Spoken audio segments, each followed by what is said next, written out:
Chapter 4, the tissue level of organization. So the purpose of this chapter will be to learn about the various types of tissues and their origins. We'll discuss how we actually hold the cells of a tissue together. And then we're going to compare and contrast the four main types of tissues: epithelial, connective, muscular, and nervous tissue. You'll learn about the structure and the function of the membranes, and then we'll talk about how tissues repair. So for starters, what is a tissue? A tissue is a group of cells that usually have a similar embryological origin, and they're going to be specialized to carry out a particular function. So the nature of the extracellular material that will surround the connections between the cells, that's going to compose the tissue and influence the structure and the properties of the tissue. When we study these tissues, that science is called histology, and the people that do that are pathologists. Pathologists are physicians who specialize in actually looking at the study of cells and tissues under the microscope or in the lab, and they are very big. They play a large role in helping to make diagnoses. They can also be the people who perform the autopsies we talked about before, but they oftentimes will analyze the biopsy, because that biopsy is going to be a sample of tissue taken for microscopic examination. There are four basic types of tissues: epithelial, connective, muscular, and nervous. We'll break these videos down a little bit to go over epithelial and connective separate from one another, because they contain a lot of information. We get the foundation and all of the information about those, whereas muscular and nervous, we just go over a brief overview, because we're actually going to be covering the muscular system and the nervous system. So those aren't as in-depth here at this point, but you do need to be able to compare them to the other two. So the cell junctions, these will be the points of contacts between cells or between the adjacent plasma membranes. Depending on their structure, the cell junctions may have one of three functions. Some cell junctions will create what we call a fluid-tight seal between the cells. So with this fluid-tight seal, it doesn't allow liquid to pass through. Other cell junctions will function to actually anchor the cells together to one another, so two cells to one another, or they can anchor a cell to extracellular material, such as this basement membrane here. And then the last and final function of these cell junctions is they can act as channels, so as a channel for something to pass through. So ions and molecules can then pass from cell to cell within that same tissue. And then there are going to be five main types of junctions: tight junctions, adherens, desmosomes, hemidesmosomes, and gap junctions. So now for a little bit more info.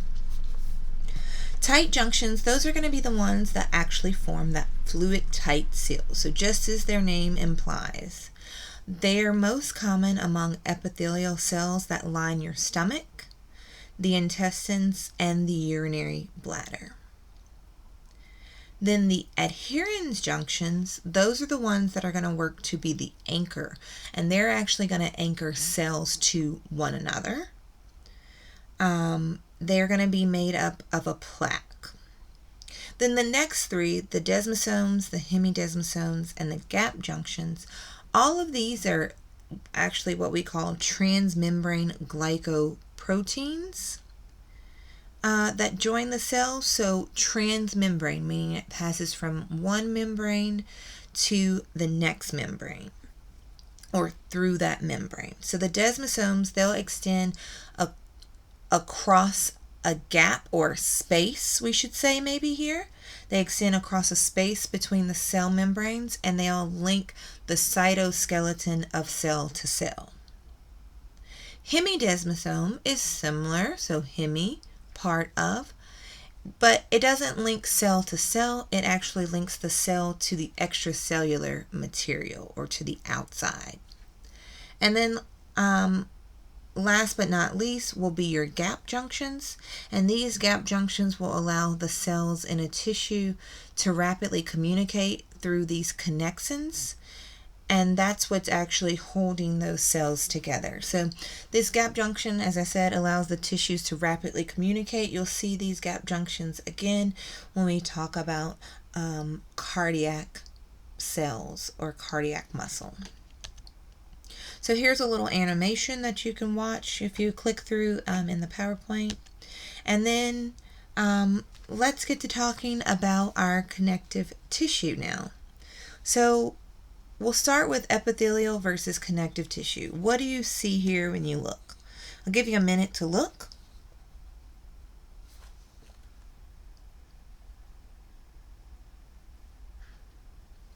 So on the left is the epithelial tissue, and on the right is the connective tissue.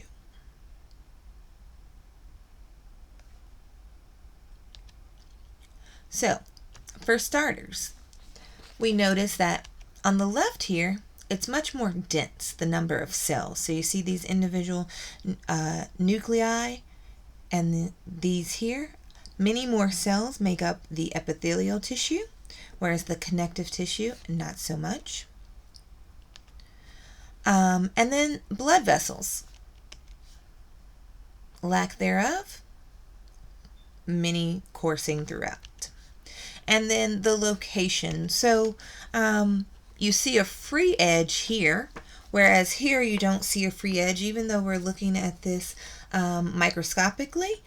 Because there is a free edge, we actually know that this is forming the surface layer or the outer edge, whereas the connective tissue is generally going to be covered by another layer or a surface layer of tissue. All right, so the general features of epithelial tissue. Here we have the cells that are arranged in sheets, and as we said, they're tightly packed, or there are many of them, so they become tightly packed in that space. And because you have multiple cells or many cells present, that means you're going to have many cell junctions present as well, so that they can be secured and attached to one another or along the membrane. Now, your epithelial cells are going to have what we call an apical surface and a basal surface. The apical surface, think the apex or the top of the cell. And the basal surface will be attached to the basement membrane, so the basal or the bottom. And then in your epithelial tissue, you also have mitosis occurring frequently.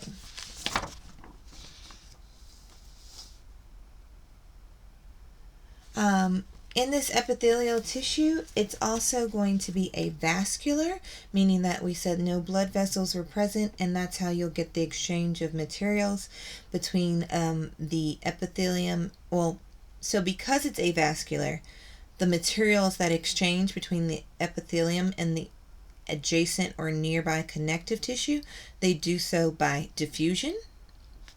Your epithelial do have a nerve supply, and as we said, they have mitosis occurring frequently, so that means they have a high capacity for renewal or to actually be able to create new cells.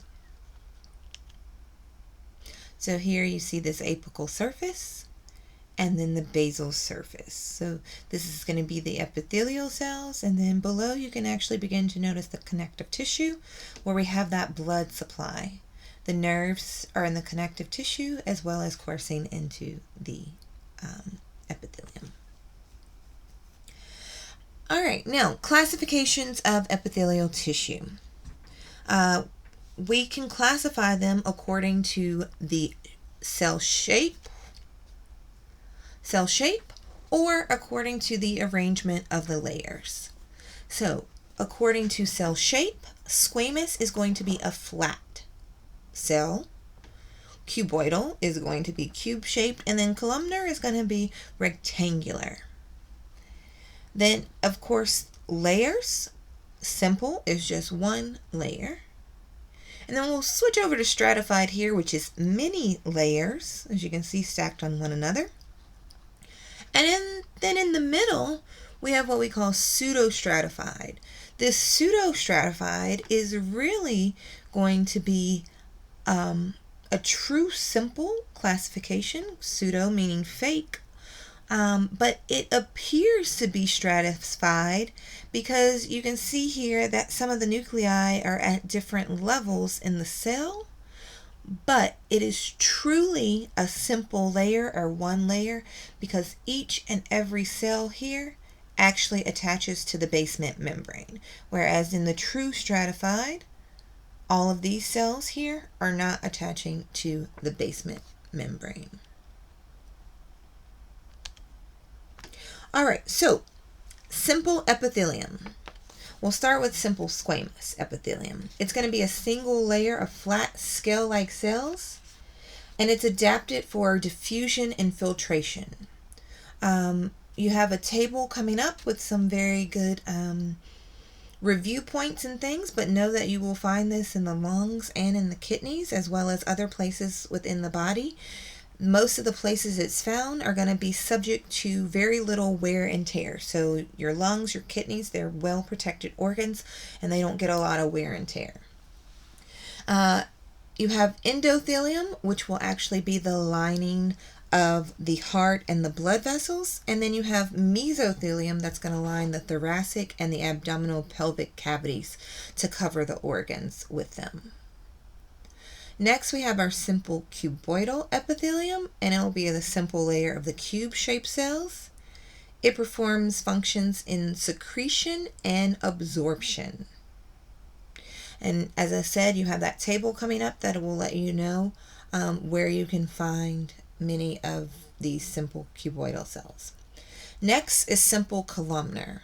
Now we have two types of simple columnar, but altogether simple columnar will be a single layer of reticular cells. So these rectangular cells, these rectangular cells can then either be ciliated or non-ciliated. So the cilia are attached to the apical part of the cell surface if they have cilia, and they can help to move fluids and particles throughout. And then if it's non-ciliated, you have microvilli that will be on the cell surface, and these microvilli, their goal is to increase the surface area, because remember we said that you want to secrete and absorb here is the function. So by increasing the surface area with the microvilli, you can absorb more. And then non-ciliated can also be goblet cells, and these goblet cells, they actually secrete mucus. And then finally, the pseudostratified epithelium. Here we said you have only one true layer that's attached to the basement membrane.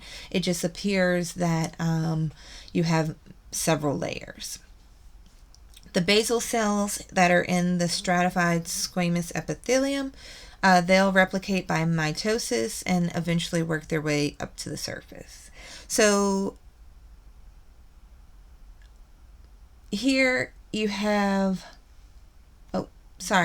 not on the basal cells working their way up to the surface. Pseudostratified, we're not talking about the basal cells. Pseudostratified, we're going to talk about the ciliated and the non-ciliated. So just like your simple columnar, you have ciliated and non-ciliated.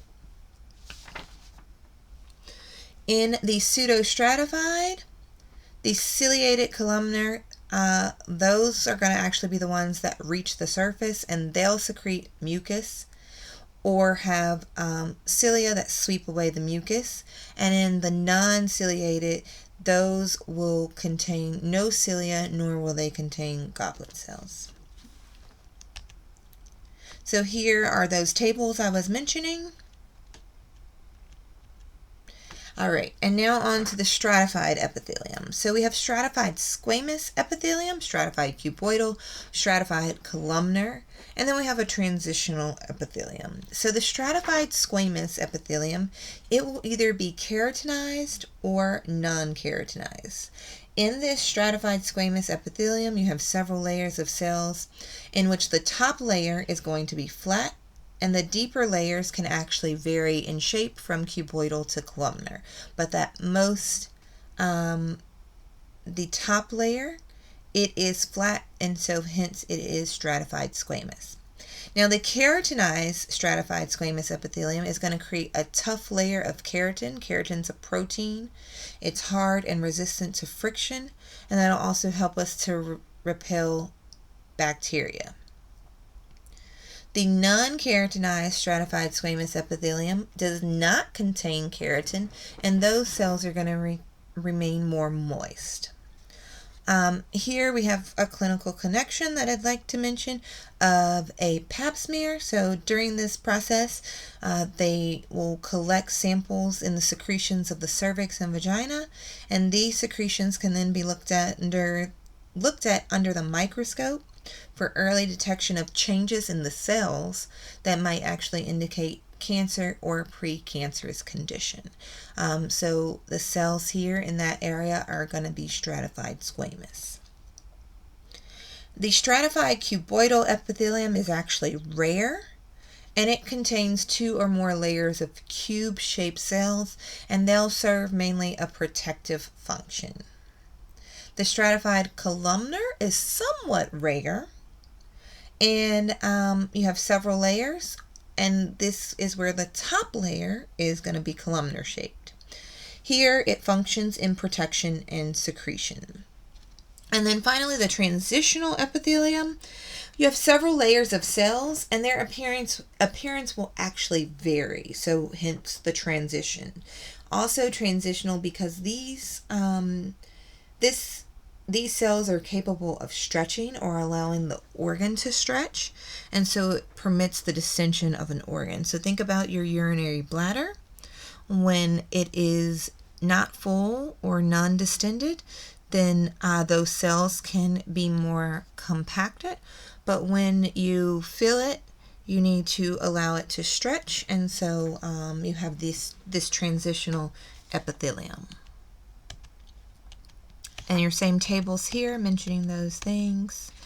And then you also have a little animation with an overview. Nice little naming combination chart here so you can see what actually exists. And then now on to our glandular epithelium. So a gland is going to be a single cell, or it can be a mass or multiple epithelial cells that is adapted for secretion. And so then we have 2 types of glands: endocrine glands and exocrine glands. So the secretions of endocrine glands will actually enter into the interstitial fluid, and then they'll diffuse throughout your bloodstream and stay within your body. Whereas the secretion of exocrine glands will enter the ducts that empty onto the surface of, say, your epithelium, such as the skin, or the lumen of your stomach, and then it will exit from where it was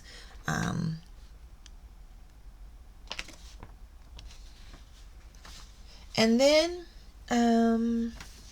we have here just the description of the endocrine glands, the location, function. So most of your hormones are going to be in your endocrine gland secretion, and the exocrine glands. So you can think about sweat, oil, earwax, but then you can also think about your salivary glands and your pancreatic enzymes.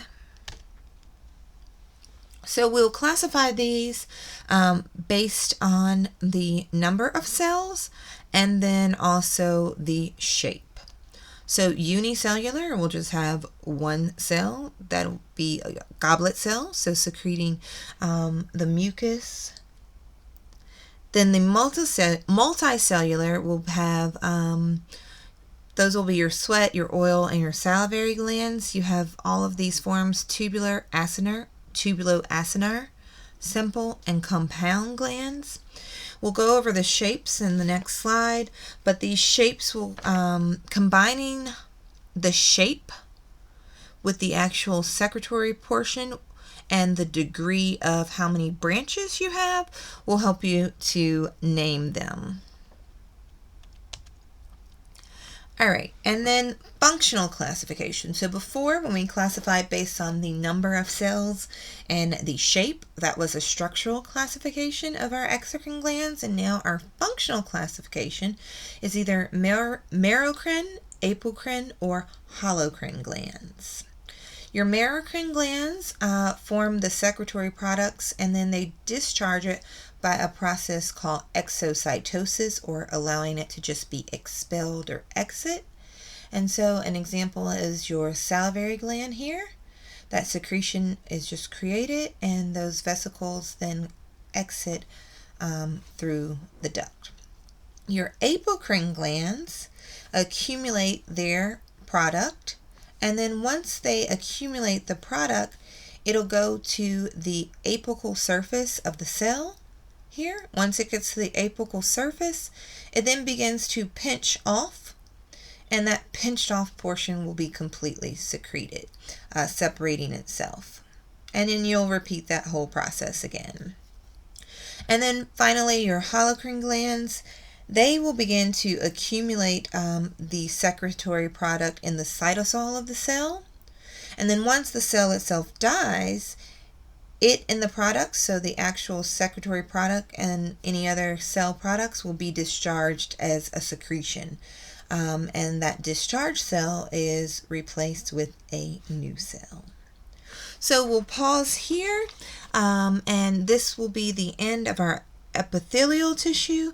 Our next PowerPoint will pick back up with the connective tissue. Make sure that you know the types of epithelial tissue, where you would locate it, and what its function serves, and then also make sure you know your glands as well.